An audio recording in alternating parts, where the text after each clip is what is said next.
Hey guys, this is Eric. And I'm She. And we're Push Pinas, and you're watching Skate Scene.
Service road to, 24/7 may dumadaan. Usually pag umaga one way. Pero yung what most people don't know is that pag gabi may naglalaro dito, nagsaspot dito. So nandito tayo ngayon para kausapin sila. Okay, maganda gabi sa inyo lahat guys. Hello, hello. TV na ako!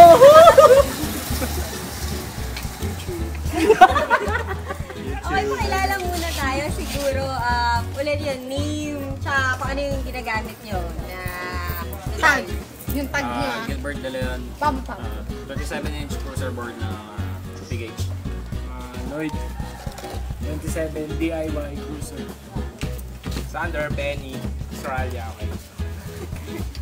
Mga pala si Joren, 22 ng Palaboy. Bernice, 22 ng Big H. Ayaw na pala. Jet, Satellite Series. parang iba to. Jet as project. RAF Big H 27 Ultra Glow. Okay, so kailan pa kayo nag-start maglaro dito sa Bandia? Siguro started last year, no? By November. Pinuntahan lang namin yung kaibigan namin dito, si Bernice.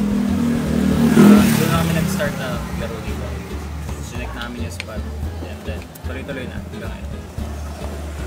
So yung iba na si Bernice kasi is taga dito lang siya. So siya yung napupuntahan dito. Pero yung iba, paano kayo napadpad sa spot na to? Started out with friends of friends of friends of friends. Yeah. So parang nabanggit ni ganito. Bayan, Na nabanggit-banggit lang. Okay, so sino yung mga taga-Kainta? Okay, so the rest, taga saan tayo? Madayo mabuisit. Okay, so since service road siya, medyo marami din dumadaan. Ano yung mga safety precautions na ginagawa natin? Safety precaution. Siguro, Sando. Hindi, check na lang bawat isa.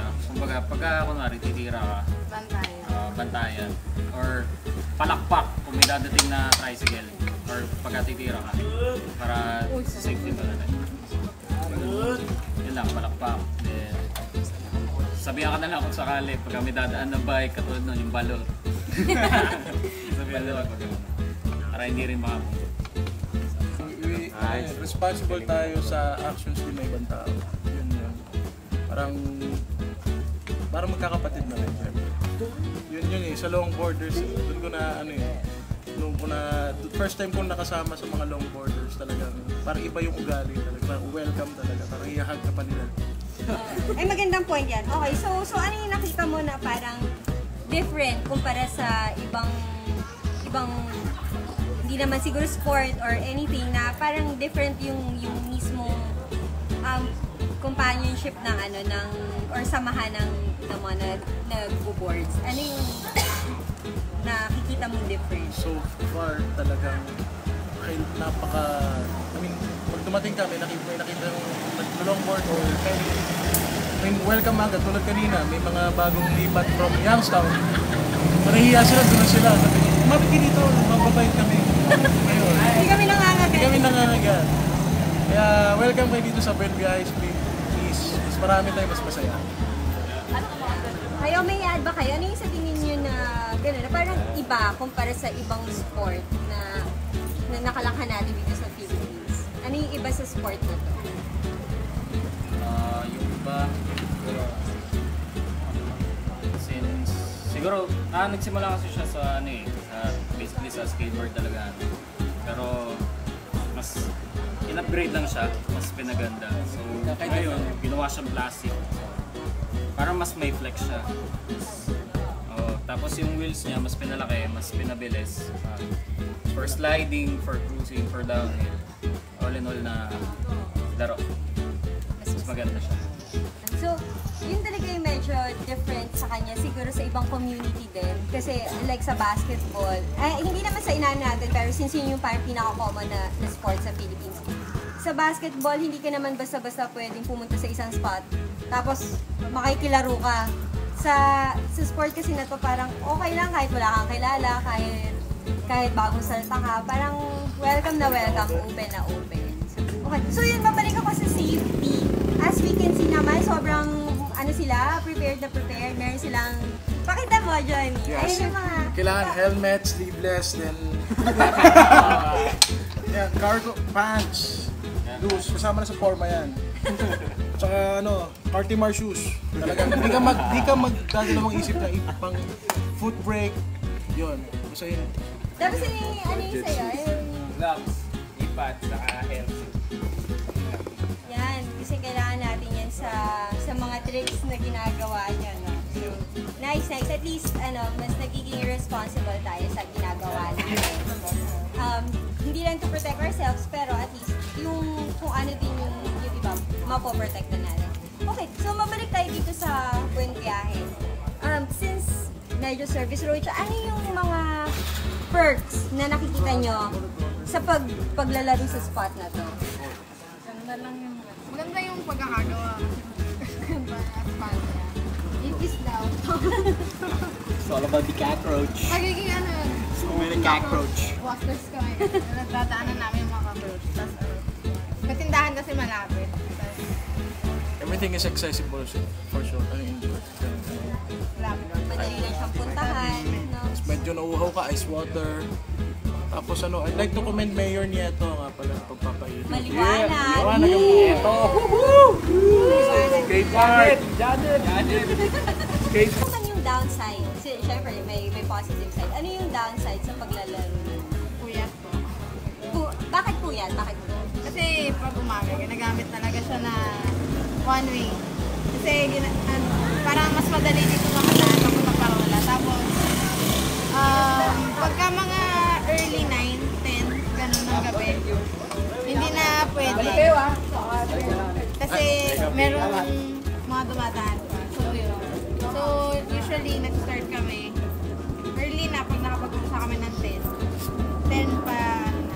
Siyempre yung skin natin kailangan hindi masyado na sa araw para kumakas. Or at least, hindi mainit. Since gabi pala kayo naglalaro, may experiences ba kayo na napaalis or nasita? Madami. Sige pa elaborate naman. Ay, hindi naman po masyado madami. Kami nagpapalis. Ay, ano yung mga experiences niyo? Kagaya po kanina lang. Okay, Lumabas doon, sabi daw huwag kumain. Tapos last week ba yun? Basta yan yung naglalaro kami dito. Napagalitan kami kasi ang kalab daw namin. Pero hindi naman kami nagkalat. Pero nagkalat talaga kayo. Hindi kami nagkalat. Tapos maingay daw. Pero yung ingay talaga yung na-admit namin. Minsan maingay kami. Kasi syempre, saya kaya pag nakikita mo yung happiness. Nabubuo yung trip. Tapos pag nabibail parang wow. Okay, so, syempre, since alam naman natin na medyo residential area siya, ano yung mga actions na tinake nyo para maiwasan natin yung gano'n? Na mapalis tayo or anything. May mga actions ba kayo na, alam ko, Bernice, ikaw may kunento ka sa akin off the record. Ano yung ginawa mo para Para medyo iwas natin yun. Yung...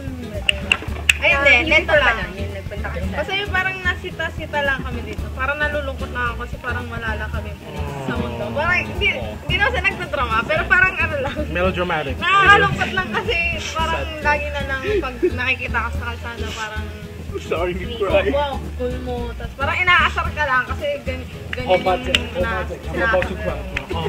Tapos gano'n, tapos parang ako, parang nag-initiate ako na kinausap ko yung iba. Sabi ko, uy, gawa naman tayo ng please para ano, para kahit pa paano, yung kalsada dun sa pinagsuspatan sa munisipyo, pa-asfalto. Okay. Kasi semento ang pangit. So kung pag wala kayo dito, saan pa kayo ba nag-iibang spot? Sa Manila is, sa dun sa... Dito sa Kainta? Sa munisipyo. Tapos yun yung parang ni-request nyo na...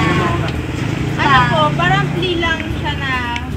Parang, noong una kasi parang gusto nung mga nag-skate doon. Gusto sana may vacant lot na ipa-gawa.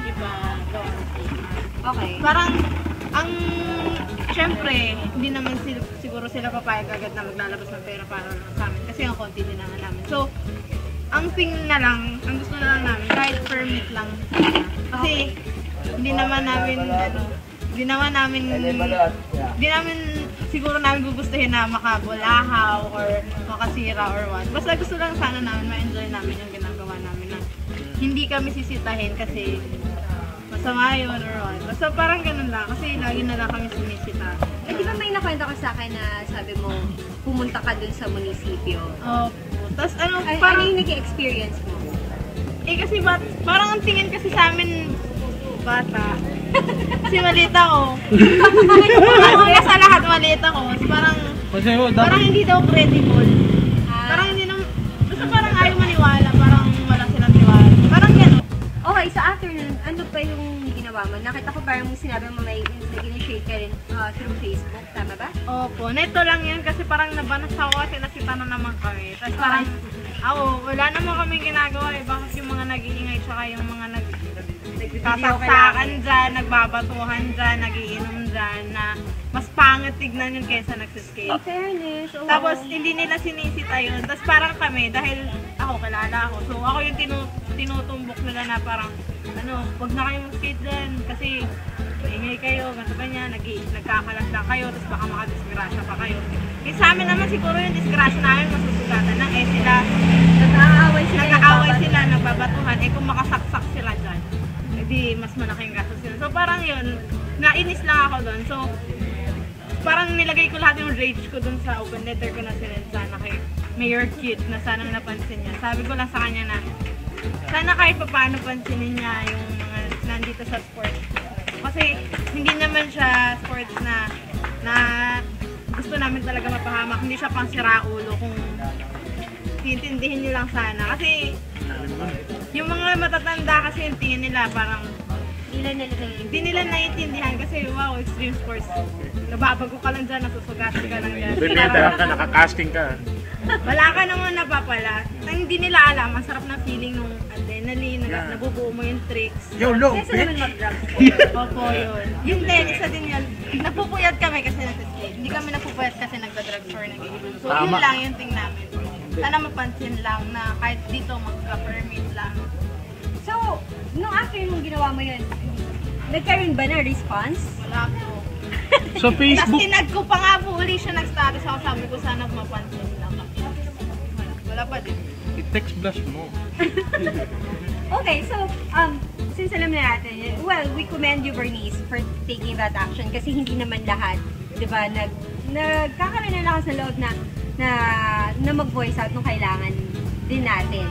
So, in closing kayo, meron ba kayo parang, let's take this time na i-air out naman ko ano yung mga panawagan natin kay Mayor Kitman or whoever na makakapag-assist din sa atin. Thank you sa pagpapailaw sa street lights. So, yun.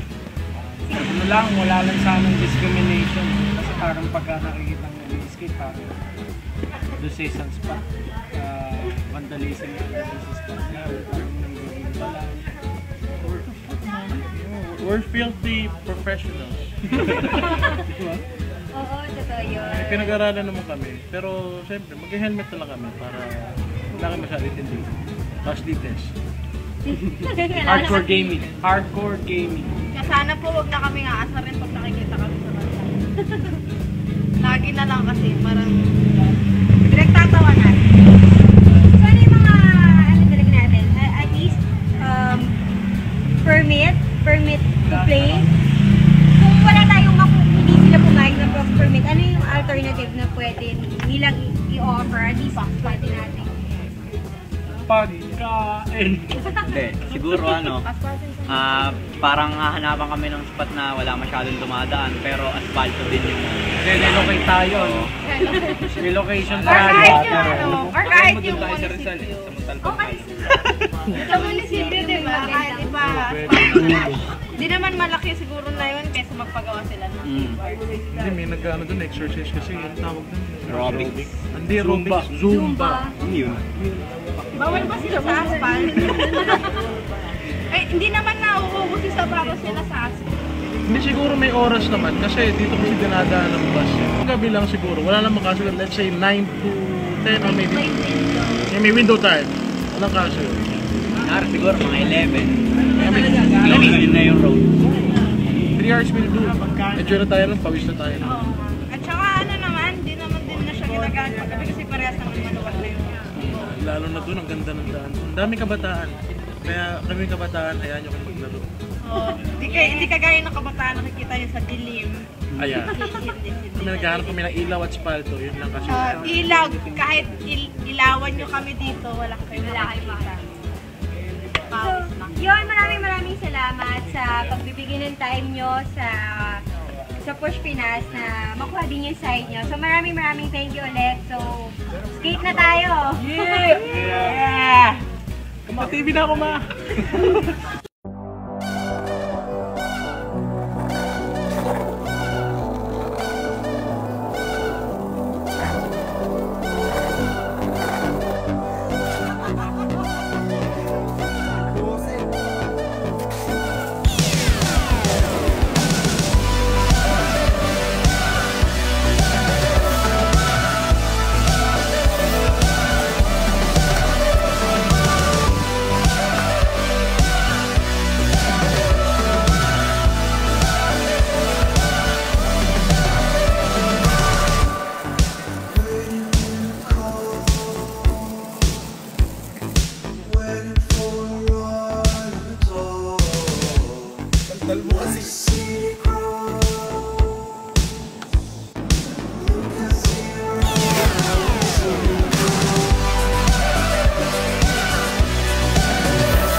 that concludes our episode. So na-check natin yung spot. Yep. As we see it, sobrang hindi siya safe. Yes. Kasi ang daming dumadaan. Sasakyan, motor, Tricycle, tao, tao. mga epal na tao, ayun. So hindi talaga siya safe. Yun yung bad side ng spot. Sobrang ano siya, more than service road siya, yes, pero yung tao kahit wee hours of the morning, tuloy-tuloy pa rin sila, and yung traffic, tuloy-tuloy pa rin siya. But the good side is, for starters, kung gusto nilang matutong mag-slide, push-push lang through, ganda ng asphalt. Sobrang maganda siya. Tsaka, merong part na malalim, meron ding part na gradual lang yung pagbaba. So, if you're a beginner, it's really good, especially for cruisers. So, hindi naman siya totally bump na na hill. But you can practice yung yung stance kung gusto niyo mag-try Yes. ng or mag-bump ng konti ng hill. So, yun. Lang mangyari is magkaroon ng Ng window, Ng window. for a specific time kung kailan sila pwede maglaro. Which is, since they are usually here ng gabi, they want to request for a window na let's say maybe like 3 or 4 hours a night para makapaglaro sila. Yung way na nakikita namin is parang napaka-impossible niya pa. Right now, parang hindi pa siya masyadong feasible for the fact na kasi service road talaga siya and talagang dinadaanan siya. And yung communities, maliit pa kasi talaga. I think what we can check is, in the future is, or what they can do is, palakihin yung community nila. Para magkaroon sila ng voice. And alternatively, siguro, what they can actually request for is a different side totally wherein they can actually skate safe, much more safer. And then, pag lumaki yung community nila, magkakaroon sila ng mas magandang exposure. So, siguro yung local government and then yung locals here, Mas makilala din sila. mas malalaman na may nag-exist pala na ganung sport dito. Exactly. So, yun lang. Ano pa ba napansin mo? Yun na, medyo hindi talaga siya safe. Paggabi kasi, though yes, medyo nagda-die down yung traffic a bit. Okay, not totally, but a bit. Yung downside kasi is yung mga motor, ang tendency nila, since mabagal na mas konti yung traffic, is mas mabilis sila nagpapatakbo. So, it really is not that safe at all. So, overall experience, It was great. one hell of a ride din siya. Yung mga locals, napakaganda, napakabait, and they were fun. After nung session, parang nagkaroon pa sila ng konting inuman, Yes. gathering. So, yun. Okay din. So, until next episode, we're gonna check this DIY spot. Yes. Let's see kung anong, or paano nila na-establish yung lugar. Again, do like our Yes, page. if you do like this video and our other videos, please do give us a thumbs up. Like our page, it's Push Pinas Skate. Also, subscribe to our YouTube YouTube channel. channel. Yes, that's Push Pinas. So, yun lang. Again, this is Eric, I'm Chi, and we're Push Pinas, not not just just skateboarding. skateboarding.